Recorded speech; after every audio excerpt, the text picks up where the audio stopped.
आज देखु गोटे श्रृंखलित पदयात्रा चली आज अखंड भारत संकल्प सप्ताह शेष दिन उद्यापनी उत्सव में आज गोटे आम बालीगुड़ा बहु आडंबर सहित समस्त सनातनी हिंदू को नहीं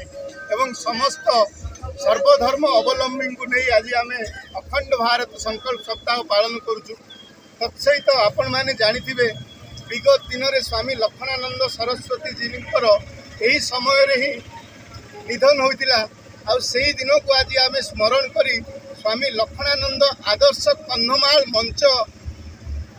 विकास मंच कंधमाल विकास केमती हो पार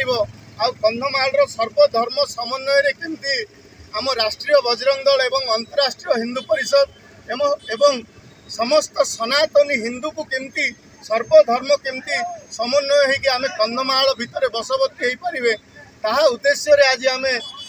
महामहिम राज्यपाल को एवं सम्मानीय मुख्यमंत्री को आज आम सब कलेक्टर जरिया दाबीपत्र प्रदान करूँ। कंधमाल केमती सरस सुंदर सरल कंधमाल हो गढ़ी उठब आंभ राष्ट्रीय बजरंग दल एवं समस्त हिंदू संगठन एवं सर्वधर्म अवलंबी मंच रे आम स्थान देवु बोली आमर आशा अच्छी। कौन कहे सावजी को हत्याकांड को बहुत वर्ष पुरला कि प्रकृत हत्याकांड धरा पड़ना कौन कहे यहाँ तो प्रशासन कथा अच्छी बड़ दुर्भाग्यर विषय कहले किसी अत्युक्ति हम ना एत बड़ गोटे कंधमाल जिला आउ एत बड़ गोटे संत महात्मा हत्या हो जाऊँगी। विगत दिन में जो 24 वर्षर सरकार नवीन पट्टनायक सरकार थिला आज पर्यंत तार उन्मोचन कर पारे ना आम यही दाबी माध्यम आम राज्यपाल एवं सरकार को भी उपस्थापना करूँ जे तुरंत ये जो स्वामीजी हत्याकारी जी अच्छा खुलासा करा जाऊ एवं कंधमालवासी सारा ओडिशावासी सम्मुख में सार्वजनीन करी आमर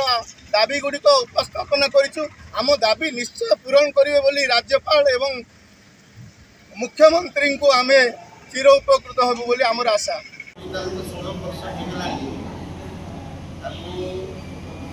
बारंबार कमिशन बसने सुधा सत्यता तार विषय आलोचना को आसनी न्यायिक व्यवस्था कौन प्रकार तार प्रक्रिया आरंभ हो से दृष्टिकोण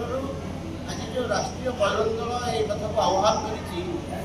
दृष्टिकोण आम हिंदू समाज समस्त स्वागत करुँ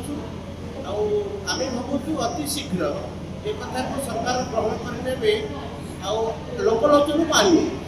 ये आमर विश्वास रही निश्चय कथा आगे पहुँच नचेत हिंदू समाज जागृत हम आंदोलन को आगे। कंधमाल जिलूर अशोक मिश्र रिपोर्ट दिशा मीडिया।